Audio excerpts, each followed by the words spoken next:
Olá, seja muito bem-vindo a esse vídeo. Meu nome é Lucas e esse é o primeiro vídeo de uma série sobre robótica aqui do canal.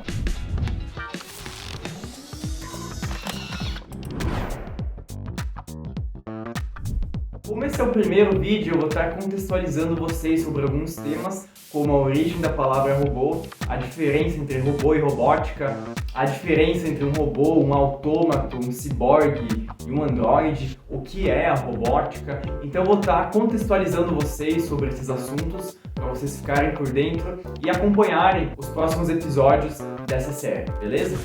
Eu estou muito animado para começar a gravar essa série aqui pro canal, então se você gosta desse tipo de conteúdo sobre robótica, deixe seu like, se inscreva no canal e vamos crescer junto, vamos divulgar esse tipo de conteúdo que realmente é muito interessante e trazer cada vez mais pessoas para esse meio.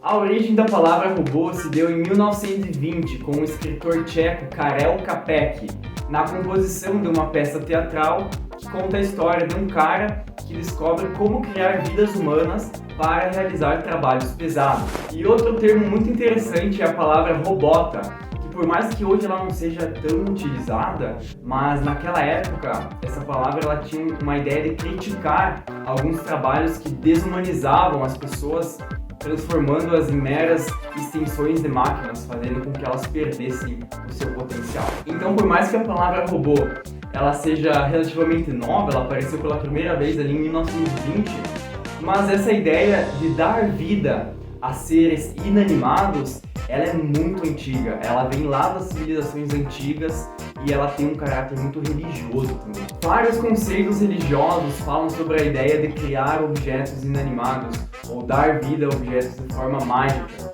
como por exemplo o deus grego Hefesto, que criava seres para trabalhar em suas oficinas. Outro exemplo é o Shang-Chi, um boneco tradicional da cultura chinesa que vem da ideia de criar um boneco perfeito, um ser perfeito.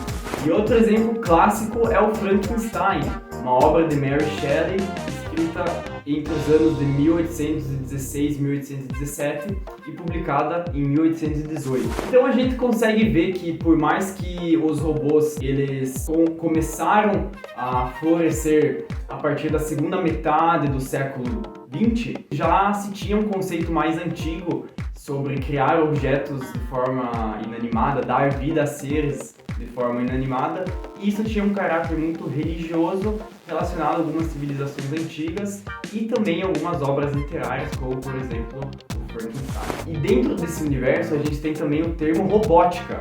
Mas o que é robótica?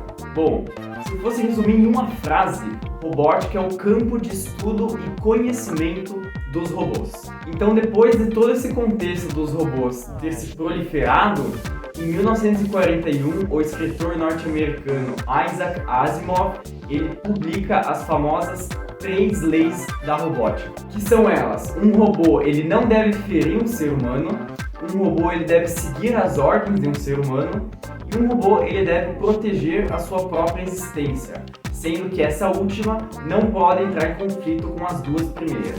E eu sei, se você nunca ouviu falar disso, talvez você tenha ficado um pouco assustado, mas essas são as 3 leis da robótica. Porque a robótica, como eu disse antes, ela é o campo de estudo e conhecimento dos robôs. Então, nada melhor do que para a gente definir uma área tão ampla quanto a robótica, a gente ter alguns princípios que regem o seu comportamento. Então, essas 3 leis da robótica elas são fundamentais para os estudos seguintes durante o decorrer do século XX. E agora vamos falar um pouco sobre a diferença entre um robô, um autômato, um ciborgue e um androide. Um robô ele é um objeto mecanizado e sem consciência, construído para trabalhar de uma forma fixa.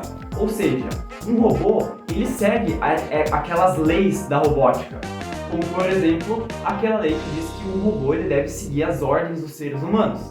Então, um robô ele é um ser inanimado, mecanizado, que não tem consciência e é programado para executar uma tarefa fixa, obedecendo a segunda lei da robótica.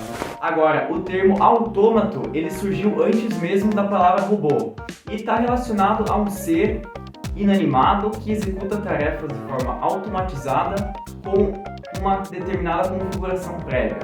Hoje em dia, a palavra autômato ela não é mais tão utilizada nesse sentido. Então, a palavra autômato dentro da área da engenharia ela não tem um significado tão relacionado à robótica, e sim a uma forma de você modelar o comportamento de um sistema, dizendo como que esse sistema acontece.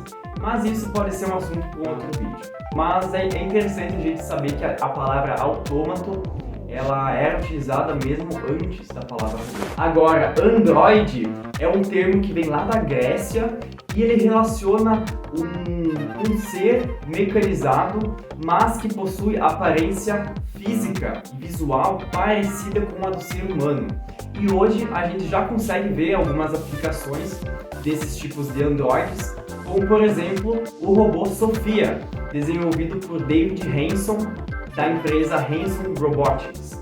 A gente consegue ver alguns traços como empatia, carisma dentro desse robô que se assemelham visualmente com as características de um ser humano. Os robôs humanoides ou androides, por se tratarem de uma aplicação que tende a crescer cada vez mais, eles também obedecem àquelas 3 leis da robótica. Agora, o último termo, que é o ciborgue, o ciborgue ele está relacionado mais na ficção, um ser humano, né, uma pessoa natural que tem partes do seu corpo mecanizadas. Isso a gente consegue ver em vários filmes, por exemplo, como o próprio Dr. Octopus no Homem-Aranha, o próprio filme do Chappie, também é um exemplo que a gente consegue ver esses ciborgues. A própria série dos Titãs, a gente tem um personagem lá que é o Ciborgue. Então, o ciborgue está mais relacionado ao meio de ficção e ele não necessariamente representa, ele não pertence àquelas 3 leis da robótica, porque está mais relacionado a uma coisa fictícia. O universo cyberpunk utiliza muito desse conceito de ciborgues. Mas não é somente na ficção que a gente vai ter esses exemplos de ciborgues. Inclusive na vida real a gente tem vários exemplos de pessoas que substituíram partes do seu corpo por próteses e implantes robotizados. E isso é um excelente exemplo de como a robótica ela está evoluindo e ela vai evoluir cada vez mais. Então, eu espero que você tenha gostado desse vídeo, que você tenha ficado empolgado. Se você gostou, novamente, deixe seu like, comente sugestões, se inscreva no canal. Eu deixo meu muito obrigado por você e espero te encontrar no próximo vídeo. Valeu!